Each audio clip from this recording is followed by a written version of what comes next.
He dash speak 3 languages, can না may হবে শূন্যস্থান। You dash be right but I need proof, শূন্যস্থানে can হবে না মে হবে। দেখো আমরা জানি ক্যান এবং মে উভয়ই মোডাল ভার্ব এবং দুজনেরই বেশি অর্থ পারা, কিন্তু এদের দুজনের ব্যবহারগত একটা পার্থক্য আছে। আমরা যদি এদের ব্যবহারগত পার্থক্যটা সঠিকভাবে না জানি তাহলে আমরা শূন্যস্থানগুলোর সঠিক ওয়ার্ডটা ব্যবহার করতে পারবো না। সুতরাং এর আগে আমরা এদের সঠিক ব্যবহারগত যে পার্থক্যটা জেনে নিই, তারপর আমরা খুব সহজে এই শূন্যস্থানগুলো পূরণ করতে পারব। ক্যান এবং মে উভয়ই মোডাল ভার্ব এবং উভয়েরই প্রধানত অর্থ পারা। তবে ক্যান, যার বাংলা অর্থ পারা, এটা সক্ষমতা বোঝাতে অর্থাৎ অ্যাবিলিটি অর্থ। যেমন আই ক্যান সুইম, আমি সাঁতার কাটতে পারি। আবার এই ক্যান ইনফর্মালি অনুমতি অর্থেও ব্যবহার করে। যেমন can I use your pen, আমি কি তোমার পেনটা ব্যবহার করতে পারি। মে, মে যার বাংলা অর্থ পারি কি, অর্থাৎ অনুমতি পাওয়া অর্থ। এছাড়াও সম্ভাবনা অর্থেও মেয়ের ব্যবহার হয়। অনুমতি অর্থে মেয়ের ব্যবহার দেখো, may I come in sir, আমি কি আসতে পারি স্যার। এখানে দেখো অনুমতি পাওয়া অর্থাৎ পারি কি। আর সম্ভাবনা অর্থেও মেয়ের ব্যবহার হয়। যেমন ইট মে রেন টুডে, আজ বৃষ্টি হতে পারে। তাহলে আমরা দেখলাম যে দু ক্ষেত্রে অর্থাৎ ক্যান এবং মে উভয় ক্ষেত্রে অনুমতি অর্থে আমরা ক্যান বা মেকে ব্যবহার করতে পারি। এবারে প্রশ্ন হলো আমরা কোন ক্ষেত্রে মে ব্যবহার করব, কোন ক্ষেত্রে ক্যান ব্যবহার করব। দেখো আমরা এখানে একটা সেন্টেন্সের মধ্যে দিয়ে বিষয়টা ক্লিয়ার করে নেব। কিভাবে?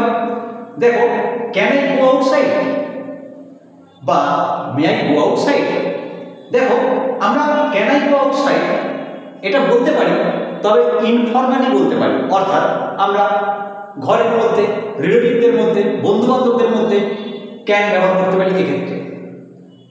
আর মে আই গো আউটসাইড এটা কিন্তু ফর্মালি, অর্থাৎ ধরো শিক্ষক মহাশয়ের কাছে অনুমতি চাইছি বা অফিসে, সেক্ষেত্রে আমরা কিন্তু মেই ব্যবহার করব। ওকে, তাহলে আমরা কি দেখলাম?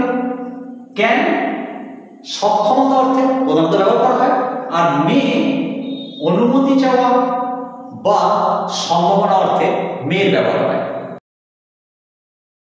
দেখো আমরা দেখলাম ক্যান অ্যাবিলিটি অর্থাৎ সক্ষমতা অর্থে বসে, আর মে প্রধানত সম্ভাবনা অর্থে বা অনুমতি পাওয়া বা অনুমতি চাওয়া অর্থে বসে। এবারে কেন সম্ভাবনা বা অনুমতি পাওয়া অর্থে বসতে পারে, তবে সেটা ইনফর্মাল, এটা আমরা দেখলাম। কিন্তু মে কখনোই সক্ষমতা অর্থে বসে না। ওকে, এবারে আমরা শূন্যস্থানগুলো পূরণ করি। হি ড্যাশ স্পিক 3 ল্যাঙ্গুয়েজেস। দেখো এখানে এর বোঝানো হচ্ছে যে সক্ষমতার কথা, সে 3টে ভাষায় কথা বলতে পারে, তাই তো এটা বলতে চাওয়া হচ্ছে। তাহলে এটা তার অ্যাবিলিটি, সক্ষমতা। তাহলে সক্ষমতা অর্থে কখনোই মে বসবে না, ক্যান। তাহলে এখানে ক্যান হবে। ওকে, এরপর you dash be right but I need proof. দেখো এখানে যখনই বলছে আই নিড প্রুফ, তাহলে আমরা বুঝতে পারছি যে এটা সম্ভাবনা অর্থে বোঝাতে চাইছে, তাই তো।